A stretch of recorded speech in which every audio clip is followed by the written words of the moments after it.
Hello, તમે સાંભળી રહ્યા છો રેડિયો જે 90.8 FM અને હું છું મયંક.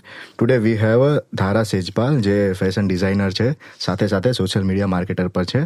સો hello ma'am, welcome in our radio station radio જે. Thank you Mayank. તો મેમ, આપણે વાત કરીએ ફેશનની. તો અત્યારે છે ને બધાને સારો લુક જોઈએ છે અને સારું દેખાવું પણ જોઈએ. કે કોઈ પણ તમે જગ્યાએ જાઓ છો તો એ તમારી એક પ્રતિભા દેખાવે કે તમે કેટલા સારા દેખાવ છો, એના પરથી પણ લોકો તમને ઓળખતા હોય છે. તો મારો એ સવાલ છે કે ફેશન છે શું? What is fashion? So fashion is very different thing. બહુ જ બધા લોકો માટે ફેશન કમ્ફર્ટ હોઈ શકે. ફેશન અમુક લોકો માટે એમની સ્ટાઇલ હોઈ શકે. સો બેઝિકલી ફેશનનું તમારી શું ડેફિનેશન છે, બહુ જ અલગ અલગ રીતે હોઈ શકે. તમારું પેશન, અગર ફેશન ટુવર્ડ્સ તમને ફેસિનેટ કરતું હોય તો એ તમારા કટ્સ હોઈ શકે, તમને અલગ અલગ કટ્સના કપડાં પહેરવા એ બી હોઈ શકે તમારા માટે ફેશનેબલ થિંગ્સ. અમુક લોકોને લેયરિંગ કરવું એ બી તમારા માટે ફેશન હોઈ શકે. પણ બહુ જ બધા લોકો એવા હોય કે I don't want to do much more things but I want to look very fashionable. તો એ તમારી સિમ્પ્લિસિટી બી તમારું ફેશન હોઈ શકે. બટ એ વસ્તુ ડિફાઇન કઈ રીતે કરવી, અલગ સેગ્રીગેટ કઈ રીતે કરવી, that is fashion styling.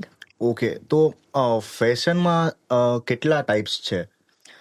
So fashion in general તમે એઝ અ ફિલ્ડ વાત કરો તો ફેશનમાં there is a fashion designing, fashion styling, costume designing, textile designing, even you can say event designing. આ બધી જ વસ્તુઓ એક ફેશનથી જ સ્ટાર્ટ થઈ રહી છે અને એ બધી જ વસ્તુઓનું એન્ડ પોઈન્ટ ઇઝ કોઈ વ્યક્તિ, કોઈ કેરેક્ટર, કંઈક વસ્તુ સારું જે હતું એના કરતાં એક સારું લુકઆઉટ આફ્ટર લુક એ આવી રહ્યું છે. યસ.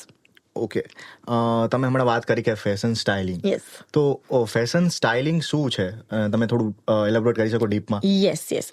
સો ફેશન સ્ટાઇલિંગ બેઝિકલી મારા રેગ્યુલર રૂટીનમાં હું કંઈક માઇનોર ચેન્જીસ કરીશ મારા લુકમાં. બીટ ચશ્માની સ્ટાઇલ થઈ ગઈ, મારા બિયર્ડની સ્ટાઇલ થઈ ગઈ, મારા સ્લીવ લેન્થની સ્ટાઇલ થઈ ગઈ. સો એ બધું પ્રિસાઇઝલી ડિસિઝન લેવું, that is fashion styling.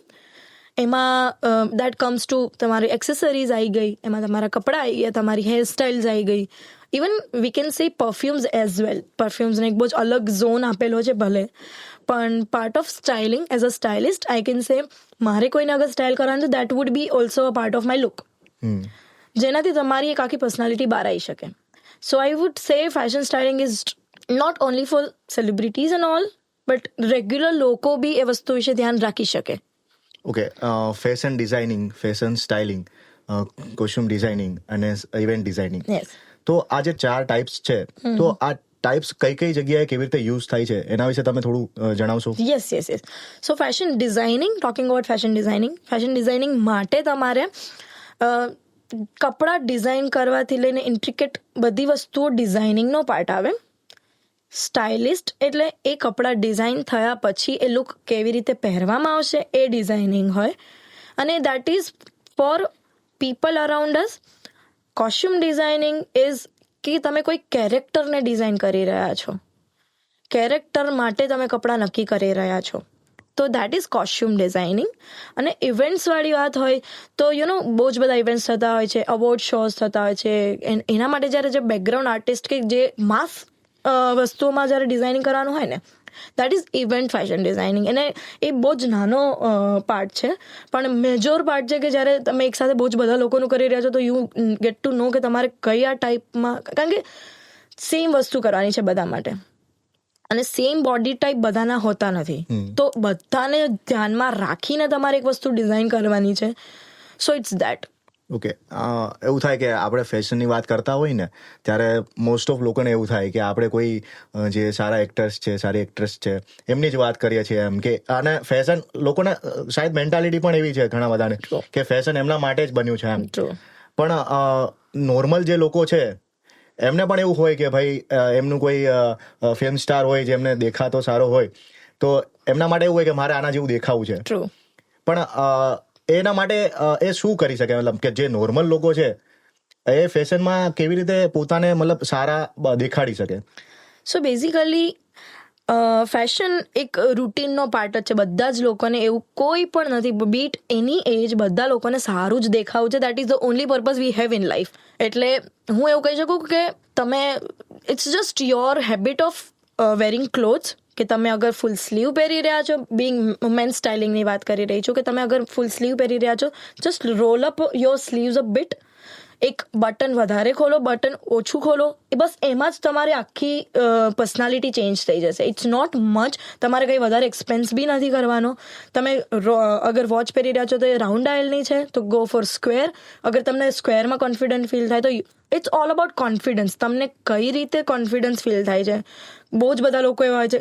So there are types of people as well, કે ઇન્ટ્રોવર્ટ હોય, એક્સ્ટ્રોવર્ટ હોય, એમ્બીવર્ટ હોય. તો એમાં બી વેન યુ સી ઇન્ટ્રોવર્ટ લોકો હોય, this is just normal observation of mine, કે ઇન્ટ્રોવર્ટ લોકો હોય એ બહુ ખુલીને રહેતા ના હોય. તો એના માટે અગર એ લોકો કપડાં જે રીતે આમ બંધ બધું પહેરશે ને તો they will feel much introvert. તો કદાચ થોડી લિટલ ચેઇન ઓપન હોય, એક બટન વધારે ઓપન હોય, તો એનાથી કદાચ એમને વધારે કોન્ફિડન્સ બિલ્ડ થઈ શકે. અમુક લોકોને થઈ શકે, અમુક લોકોને ના બી થાય. પણ દેર આર વેઝ કે તમારે જસ્ટ એક્સપેરિમેન્ટ કરવાનું છે. તમારે જે રેગ્યુલર તમારી જોડે જે છે એમાં ને એમાં જ, કે તમે કંઈક વસ્તુ એક નોર્મલ એક ચેઇન એડ કરી દો.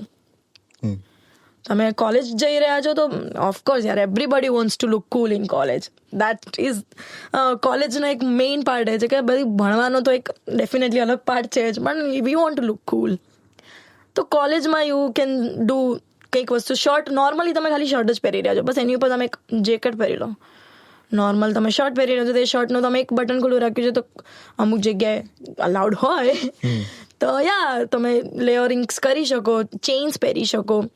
ગર્લ્સ માટે ડેફિનેટલી બોડી ટાઈપ્સની વાત આવે બધા જ હ્યુમન બિંગ્સ માટે, કે તમારું અગર તમે શોર્ટ હાઇટેડ છો તો તમારી કપડાની લેન્થ કેટલી હોવી જોઈએ. Everything is available on Google. I would સે કે તમારું બેઝિક તમે ડેફિનેટલી ત્યાંથી સ્ટાર્ટ કરી શકો, કે તમને એવું લાગે કે મારો બોડી ટાઈપ શું છે એ જાણવા માટેની બી વેબસાઇટ્સ વગેરે અવેલેબલ છે.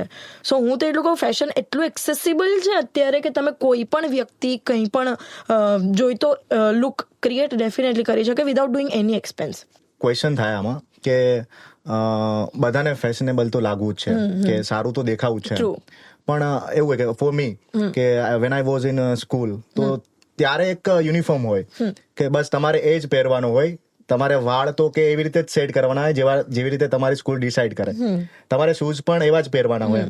પણ કોલેજમાં આવીને પછી તમારે છે ને આ ફ્રીડમ મળે તમને, કે તમે તમારી રીતે તમે કોલેજને એન્જોય કરો છો, સાથે સાથે તમારી ફેશનને પણ એન્જોય કરો. તો મને ક્યારેક એવું મને થાય કે ફોર મી કે મારે એના માટે સારા એવા મોંઘા કપડાં લેવા પડશે, યા તો મતલબ હું મારું રૂટીન ચેન્જ કરવું પડશે, યા તો ફોર એક્ઝામ્પલ કે સ્કૂલ લાઈફમાં વસ્તુ નથી ખબર હોતી કે તમારો જે બાર્બર પણ હોય છે. મને પર્સનલી એવું થયું છે કે યાર મારે મારા બાર્બર્સને ચેન્જ કરવા જોઈએ, તો એ મને કંઈક નવો લુક આપી શકે. તો એના માટે મતલબ શું કરવું જોઈએ? કે ફોર એક્ઝામ્પલ એક સ્ટુડન્ટ છે જેના કોલેજના ફર્સ્ટ યરમાં આવી રહ્યો છે કે આવી રહી છે, અને એને પોતાને સારું દેખાડવું છે. મારા માટે એ વસ્તુ છે કે જો હું સારો દેખાઈશ ને તો મને મારો કોન્ફિડન્સ એ બિલ્ડ રહેશે ડેફિનેટલી. તો એ જગ્યાએ ફોર એક્ઝામ્પલ કે અમારી યુનિવર્સિટીના સ્ટુડન્ટ્સ છે, તો એમને શું કરવું જોઈએ મતલબ ફેશનેબલ લાગવા માટે આવી રીતે? સો as you sad, fashion is all about comfort and confidence. So there are types of clothes as well. એવું કશું જ નથી કે તમારે કોઈ જ વસ્તુ નવી લેવાની છે. તમારી જોડે જે છે તમે કમ્ફર્ટેબલ હશો ત્યારે જ તમે ખરીદ્યો હશે, તમે ટ્રાય કરીને જ ખરીદ્યું હશે. એટલે ઇટ્સ નોટ દેટ કે તમે એ વસ્તુમાં તમે કમ્ફર્ટેબલ તો ડેફિનેટલી છો. Now you need to look confident as well. So એના માટે વોટ યુ કેન ડુ, તમે જસ્ટ તમારી જોડે જે છે એમાં મિક્સ એન્ડ મેચ કરી શકાય. તમે ઉપર નીચે કંઈ કોમ્બિનેશન્સ ચેન્જ કરો. પ્રિન્ટ્સ મોટી, અગર તમે કોઈ પણ શર્ટ છે તમારી જોડે, ઇફ યુ હેવ મોટી પ્રિન્ટ્સ તો ગો ફોર પ્લેન પેન્ટ્સ. અને if you have smaller prints તો ગો ફોર સ્ટ્રાઇપ્ડ પેન્ટ્સ, ટેક્સચર્ડ વાળા પેન્ટ્સ. તો તમારી જોડે આ બધી જ વસ્તુ અવેલેબલ હશે, but you don't know the combination, કે તમે શું કરી શકો જેનાથી તમે અલગ લાગી શકો. તો ઇટ્સ ઓલ અબાઉટ કોમ્બિનેશન્સ. પ્રિન્ટના કોમ્બિનેશન હોઈ શકે, કલર્સના કોમ્બિનેશન હોઈ શકે. પછી તમે નોર્મલી એઝ આઈ સેડ કે તમે જેમને કોઈને ચશ્મા હોય તો તમારું ફેસ ટાઈપ, બોડી ટાઈપ, આ બધી જ વસ્તુ એઝ આઈ સેડ અવેલેબલ હોય છે, તો તમે જોઈ શકો. અને એના wise if your face is square તો તમે એમાં બી તમે સ્ક્વેર શેપના ચશ્મા પહેરશો તો એ વધારે બોક્સી લુક આપશે, જેનાથી તમે વધારે રિસ્ટ્રિક્ટેડ ફીલ કરશો. ખુદ જ લાગશો તો ખરા જ દેખાવમાં પણ તમે ખુદ બી રિસ્ટ્રિક્ટેડ ફીલ કરશો. એટલે એના માટે જ લેન્સકાર્ટ જેવી સાઇટ પર ઓનલાઈન ચેકઅપ અવેલેબલ છે. તમે ચેક કરી શકો ખુદને કે શું સારું લાગી શકે. ઓનલાઈન સાઇટ પર બી છે. So that is the only purpose. એમાં બી ફેસ ટાઈપ્સ મળી જાય તમને. લેન્સકાર્ટની સાઇટ પર બી છે. તો you just need two walk. થોડી વાર બેસીને you just need two C કે મારો બોડી ટાઈપ શું હોઈ શકે, ફેસ કટ શું છે, એના મુજબ મારા માટે મારા હેરની લેન્થ કેટલી શૂટ કરી શકે. ગર્લ્સમાં પર્ટિક્યુલરલી એવરીબડી થિંક્સ કે લોંગ હેર જ સારા લાગે. એવરીબડી લગભગ 90% લોકોને એવું છે કે લોંગ હેર જ સારા લાગશે મને. But it's not that. If you are short heighted, if you have smaller shoulders, તો તમે કદાચ શોલ્ડર લેન્થના હેર કટ હોય તો દેટ વુડ લુક અમેઝિંગ. એટલે you just need to experiment. તમારી પાસે જે છે બસ એમાં જ એક્સપેરિમેન્ટ કરવાનું છે. That's all about fashion. અને બધી જ વસ્તુ જેમ વાત કરીએ એમ ઓનલાઈન તમને મળી જશે, સોલ્યુશન્સ પણ મળી જશે. અને બીજી વાત એ કે કે કોઈ સ્ટુડન્ટ્સને આ ફિલ્ડમાં એન્ટર થવું છે, ફોર એક્ઝામ્પલ કે કોઈ 12th પાસ કર્યું છે અને એને એન્ટર થવું છે, યા તો કોઈ ડિગ્રી કમ્પ્લીટ કરી છે એની, for example bachelor degree, master degree, અને પછી એને ઇન્ટરેસ્ટ છે કે હું આ કરી શકું એમ છું અને મને આમાં રસ છે, મને ગમે છે, તો એ સ્ટુડન્ટ્સને કેવી રીતે કઈ જગ્યાએથી આ વસ્તુ શીખવી જોઈએ અને કઈ જગ્યાએ એમને કામ મળી શકે? સો બેઝિકલી જે વ્યક્તિઓ આ વસ્તુ માટે પેશનેટ હશે એ લોકો you just need to explore. તમે આવી ઇવેન્ટ્સ, આવી બહુ જ બધી ઇવેન્ટ્સ થતી હોય છે અને બેઝિકલી ઇન અમદાવાદ બહુ જ વધારે ઓપોર્ચ્યુનિટીઝને સ્કોપ છે. ઇવેન્ટ્સ થતી હોય છે, અભિવ્યક્તિ જેવી ઇવેન્ટ, કે જ્યાં તમે આવી રીતે લોકોને મળી શકો જે આ ઇન્ડસ્ટ્રીના છે. You just need two convey your message કે ભાઈ મને ઇન્ટરેસ્ટ છે, મેં ભલે શીખ્યું નથી, ભણ્યું નથી, પણ મને બહુ જ ઇન્ટરેસ્ટ છે, તો can I just join. Basically કોઈ પણ વસ્તુની શરૂઆત કોમ્યુનિકેશનથી થઈ શકે. અને when it comes to degree, it comes to certificate, તો એઝ યુ નો એલજેમાં જ ખુદ designing, lifestyle, fashion design, lifestyle ડિઝાઇનનો કોર્સ છે. એવી જ રીતે બહુ જ બધી યુનિવર્સિટીઝમાં બી અવેલેબલ છે. પણ હું એવું કહું છું કે કદાચ તમારે અગર ટેકનિકાલિટીઝમાં એન્ટર હજુ નથી કરવું, હજુ you are not that sure, તો એ ટાઈમે you just need to meet people and talk about it. It's very simple. તમને એવું ખ્યાલ પડે, you just need to do your survey કે કોઈ આવી રીતે મૂવી શૂટ થઈ રહ્યું છે કે કોઈ આવી રીતે ઇવેન્ટ થઈ રહ્યું છે. You just go there and talk to people that I am interested in this. અને ફ્રેન્કલી સ્પીકિંગ અમદાવાદમાં એકચ્યુઅલી બહુ જ સારું છે, because I started that way. મેં મારું લાઈફનું પહેલું શૂટ જસ્ટ રેન્ડમલી ક્યુરિયોસિટીમાં જ કરેલું અને આફ્ટર દેટ મેં મારી ફેશન ડિઝાઇનિંગની જર્ની ચાલુ કરેલી. So ya, it is all about communicating your passion. And I would say that કે અગર તમને પેશન હોય આ વસ્તુમાં તો તમે ડેફિનેટલી આગળ બહુ જ વધી શકો. It tax a lot of courage, a lot of time, but yeah, this is fun. Okay, તો વાત પરથી તો મને એવું લાગે છે કે બધાને સારું દેખાવું જ જોઈએ અને આઈ થિંક સારું દેખાવું એ કોન્ફિડન્સ બિલ્ડ કરે છે તમારો. ડેફિનેટલી. અને સાંભળતા રહો રેડિયો LJ 90.8 FM. હું છું મયંક.